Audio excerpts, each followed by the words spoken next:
Hey friend, do you ever struggle creating reflections on water in your paintings? Well, this is the video because I'm going to be taking you all the way to Sweden where we create lake reflections and we're going to have some fun with color as we do it. Are you ready to paint along with me? Let's get right into it.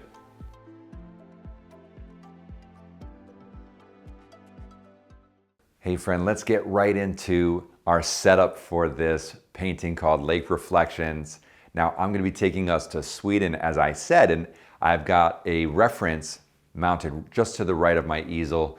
And this is a photograph that I took a number of years ago. Beautiful lake scene in Sweden. And what I love about this, I've cropped it to a square.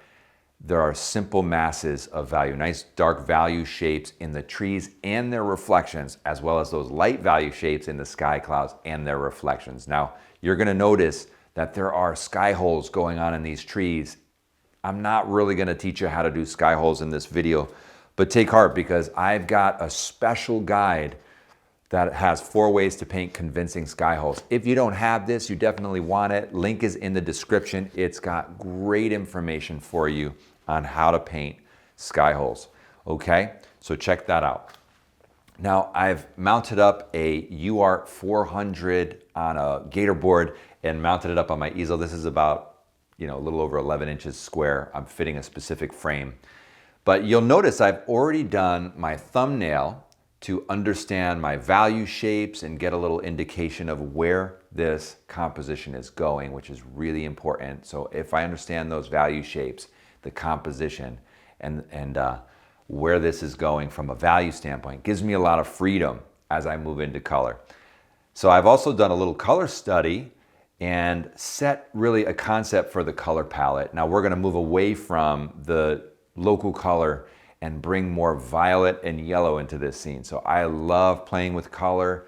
We'll do some interpretation, just a hint of green to keep us grounded, but really exciting. And this helped me understand that an underpainting would be very important for this scene. While I did that color study, I also pulled out my palette. So I have a palette established right in front of me that helps me understand where I'm moving with this painting. So I'm ready to go. That's going to help me to paint efficiently and effectively, and I really encourage you to do the same. I understand you can't do that when you're outdoors painting plein air, but when you're in the studio, you have the luxury to prepare doing the thumbnail and the color study, okay? So now we're just going to get right into it to begin the painting, and let's do that now. All right, well, we're going to begin with the underpainting stage of this, and I've chosen to use a red-violet underpainting.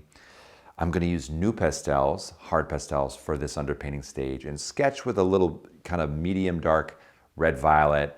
And then I've got a few little pieces of the very similar red-violet moving towards lighter tints of that, even into pink and that kind of lighter red-violet. So I want to create that tonal map pretty much in this same color, but in some different values. So I'm going to jump right in, follow my blueprint over here on the thumbnail, and get these shapes connected. Now sometimes I'll just kind of understand where the half points are, just because this is a little bit bigger picture. And we want to keep that horizon line about 1/3.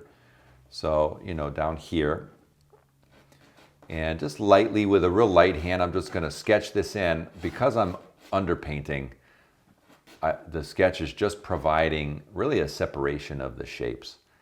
And I'm looking for, the separation of light and dark value shapes. So essentially, as I look, the small mass of trees, I'm going to treat them like a big abstract cluster right now. I'm not too keen on understanding all the little intricacies. I just want to lay it in, kind of like a shape, well, literally like a shape, and go from there. Now this ever important movement of light on the water is really an important component of this painting. So let's make sure that that's working out. And I'm looking at that simple abstract shape. It's so important to follow those abstract shapes and how they move. And I'm just going to sketch in, keep it kind of loose. And now this large mass needs to be established right away. It actually goes beyond that halfway point. Somewhere about in here we have the bowing out of this large tree cluster. and all the way up to the top, cresting and coming back down. It's kind of like a big oval.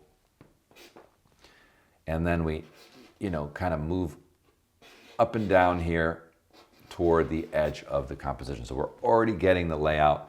Let's make sure we know where the land and the sea, the land and the lake water mass actually separate, just for our visual understanding. Even though it's inside of a dark value mass, I just kind of want to, I think I'm a little too low there. Somewhere right in there, and I almost have what I need for these shapes, believe it or not. Because we're underpainting, we just don't want detail. I've got a little bit more separation of shapes in the clouds, but they're lighter, so I'm not going to sketch with this. I'm just checking to make sure I believe what I've done. Sometimes my first shot is not correct. It's just a rough beginning. So I'm just making sure things fall where they belong. And there's some of those little guys right around in here that pop through, some light pops through. That's good for now.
All right, well, we've got our underpainting laid down. It's really a value tone map of red, violet, and that's gonna create some great mood, activate this scene. Now I wanna get back in. I've kind of washed everything, created some nice atmosphere, but I need to restate some of my shapes and get some darks right in. So that's what we're gonna do right now.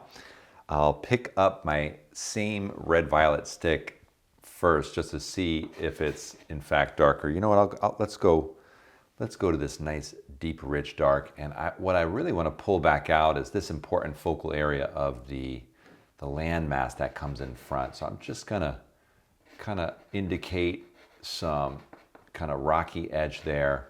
There's a fallen branch or tree in my reference. Not too crazy about that, so I'm going to leave it out of the painting.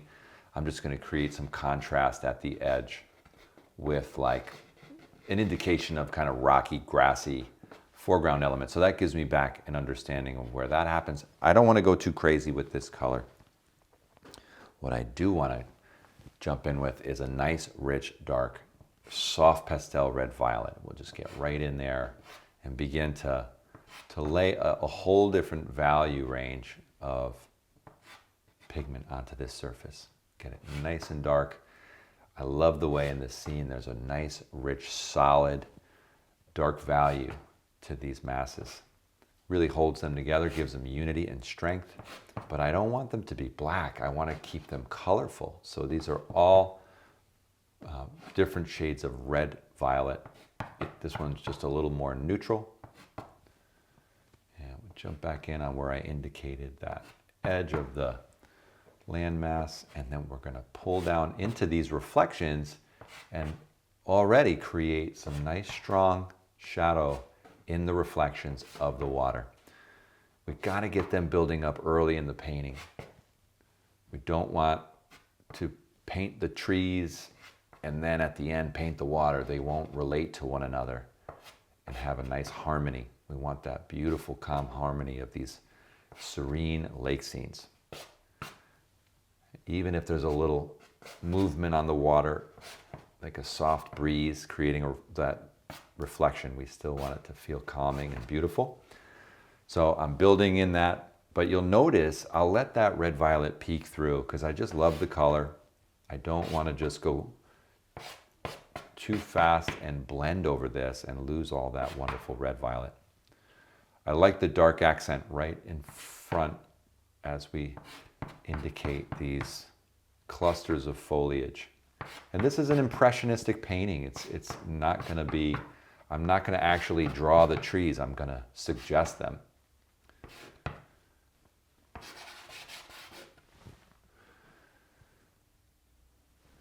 Let's just get a little more through here.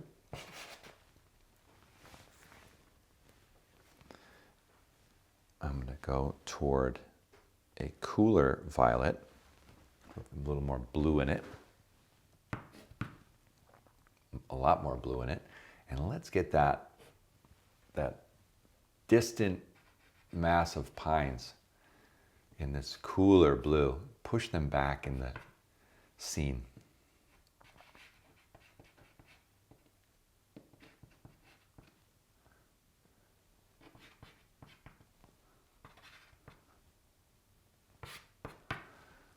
Just when we use this color, let's drop it down into the water so we get that harmony in the reflection. Look at that, that's great.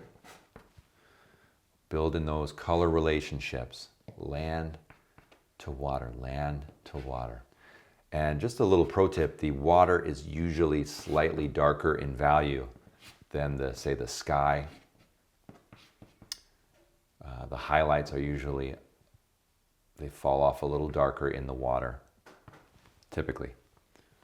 Throw a little bit of this cooler blue. This is still, amazingly, this is still a violet. It's just much more towards the blue family. So, and you'll see I'll move and squiggle at times just to get some texture on that surface as well as the side stroke.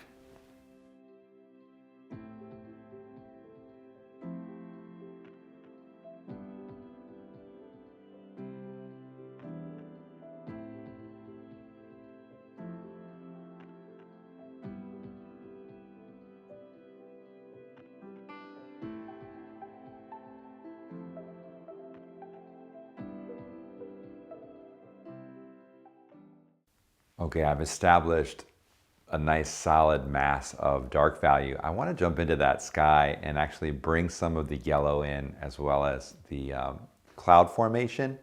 And it's going to cool down into more of a gray, a violet gray. So let's jump right in there, and that'll help me to have something to relate to as we build up the next layer in the trees and in the water and the grasses as well. So let's do that.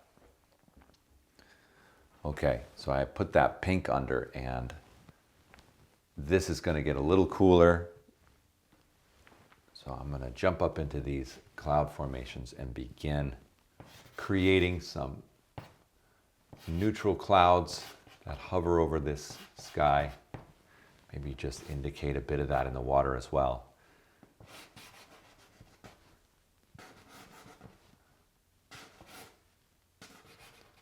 We want in the foreground to bring the viewer in and up into the painting.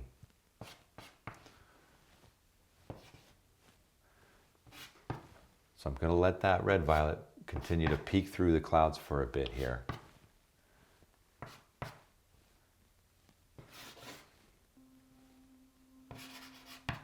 So we'll let this cloud drop back behind this tree.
Okay, as I get in here, I want to put a little more gray through, and I'm just thinking about what that might look like. I'm actually going to try a really gray, straight neutral.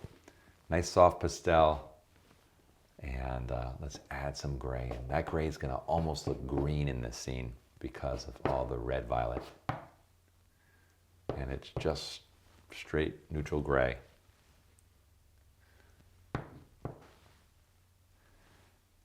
Keep my eyes squinted here, just looking for those value shapes.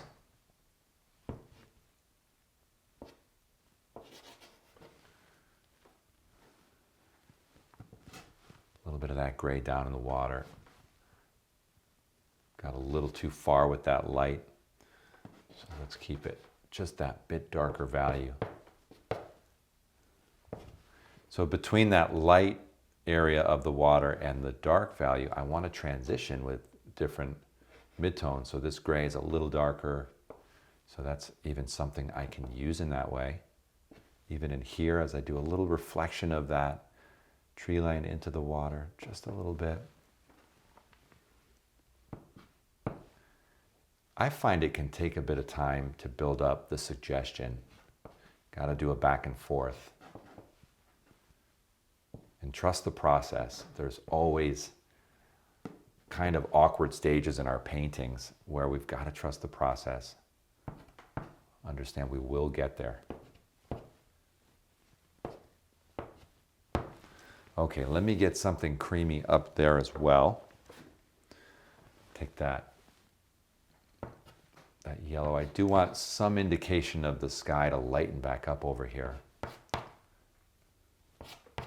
I'm actually referencing my color study quite a bit for color cues, because if all I do is look at the photograph, I might revert to just painting the colors in the photograph, which would be a tragedy after all that work of establishing a color palette for the scene. So I want to reference the color study. Let's bring a bit more of this light violet into the sky as well. You can see how that's going to play as a complement with the yellow. So yellow tints and violet tints alongside each other, creating some real interest. And some smaller marks create variety.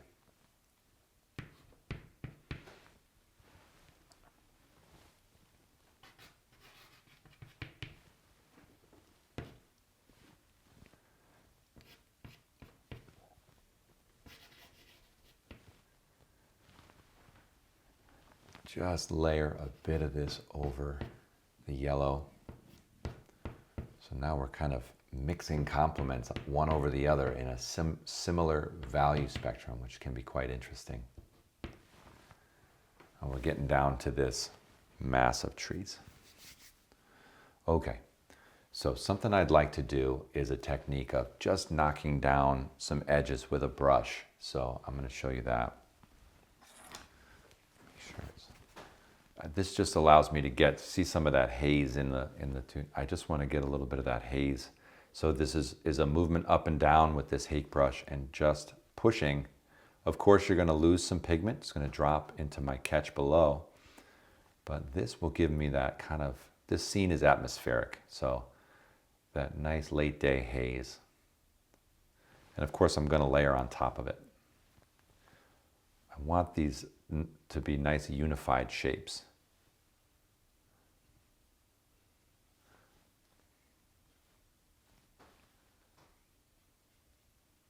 So I had some of that horizontal movement on the water, but this is a vertical movement to create that reflective fall down through the water like this. And it's just quieting some of these shadows a little bit, unifying them. I'd love to just up here as we get to the side, just quiet down some of this as well before the next layer. So and I'm just going to let that dust fall down into the catch. One more spot before I'm done here. Just wanted to let that get a little hazier. So I used more pressure in the side of the brush to just scrub in. And now I can go horizontally again if I do want to pull it sideways and create that. But this is not a finish effect. This is kind of something I know I want to work on top of, okay?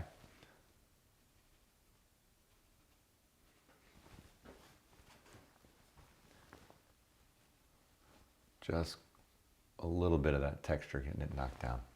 All right, we've developed our masses in the painting. We have a good solid, understanding of the overall value shapes and some color relationship. We need to anchor our darks and then really play up, broaden the color range, okay? So I'm gonna jump in and put some darker, cooler colors into the shadows now. That fading with the brush allowed us to get more atmosphere. Now we're gonna need some clarity as well. So let's jump right back in. And I wanna get in here. You can see some of my darker, almost blues, and utilize some of those.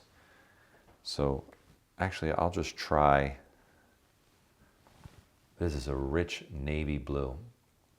And I'm gonna push right in. I really use the green as a last step. I just want to indicate a feeling of green, but I want it to be more of a final layer. So we really want to build in some shadow underneath here.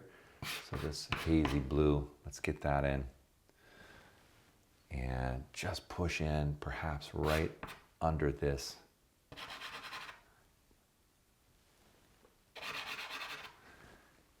As I work at a painting, even this stage, I like to step back and look at the impact often so that I get a real sense of the shape, development, and the relationships of the whole.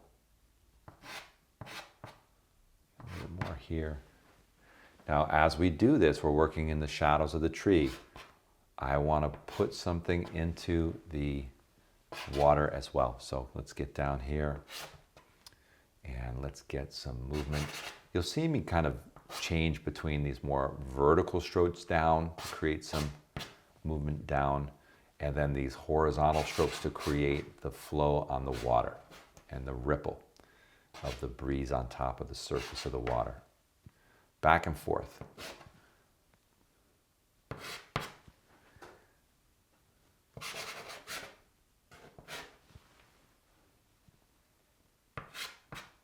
So I put those horizontals down and then overlap with some vertical just to create tone.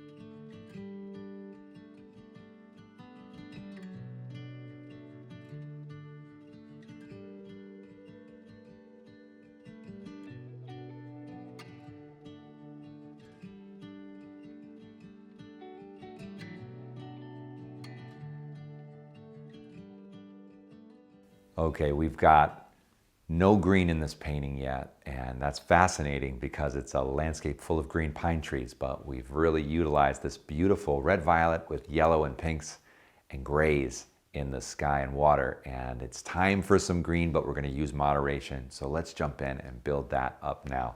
It's really about suggesting. So I'm going to start a little darker in my shadow areas. And I've got a deep, dark, rich kind of blue-green for starters.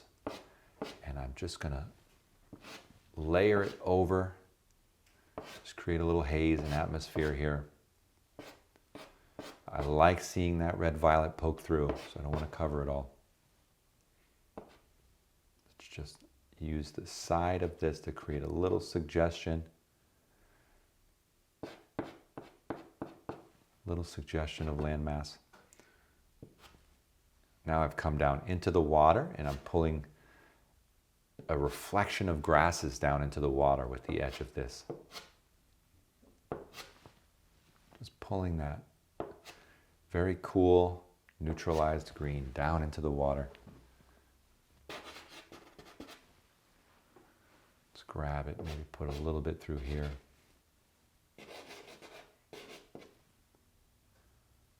When I use these horizontal linear strokes, I'm creating the ripple of the water.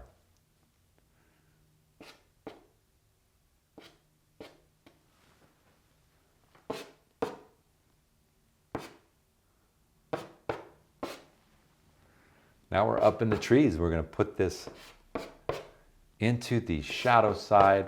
The light is behind the trees. Kind of a misty, airy, shadowy side of these trees.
Go up a little.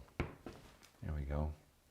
And now we've got to bring that down in the water, but we can't let it be bright down in this reflective water. It's just going to be jarring. So I've gone darker with this reflection, darker in value, but I'll give that indication of what's happening up above, down in the water. Maybe I'll pull on it here and there. And even through here, maybe I'll just pop in a little reflection. Just let it be loose and soft. This darker red violet also works as another, we want kind of different value to pop through.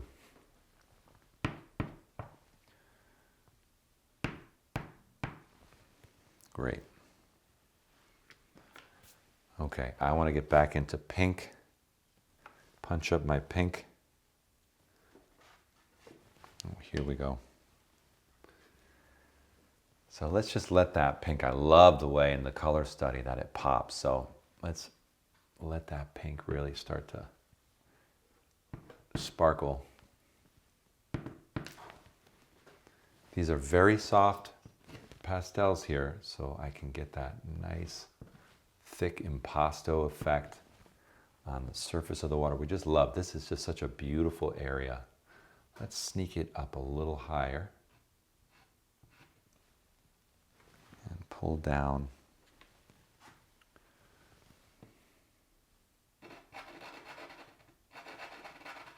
Just want to kind of connect this shape on the left.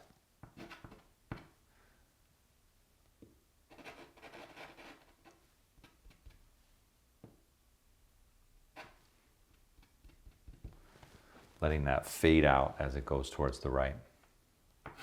So I just actually dragged at the edge just to pull on that and give it a little downward movement. So the pastel itself is blending and diffusing.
Okay, we're gonna bring this on the home stretch. I've got a little cleanup work to do in the light of the sky to freshen it up, maybe a few more sky holes through here.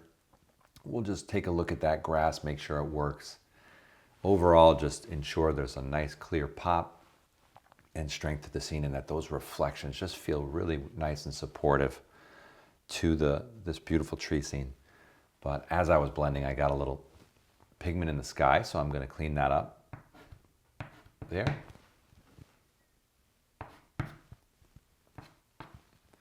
actually want to go lighter into the sky if I can.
Take a look. Usually, I need to take my little trusted brush and knock something that's gotten too strong.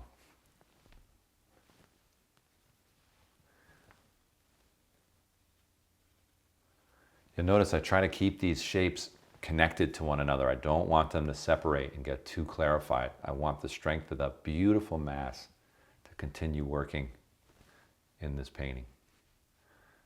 And again, this little brush technique is just a way of feathering edges and keeping the diffuse look of the water so that we can focus on that beautiful, beautiful light. And we are just about there. I'm just gonna come in with a crisp, clean yellow and hit it a couple times here and there. Look at that, it's just crisp and fresh. It kind of says to the viewer, look here, this is where the magic happens.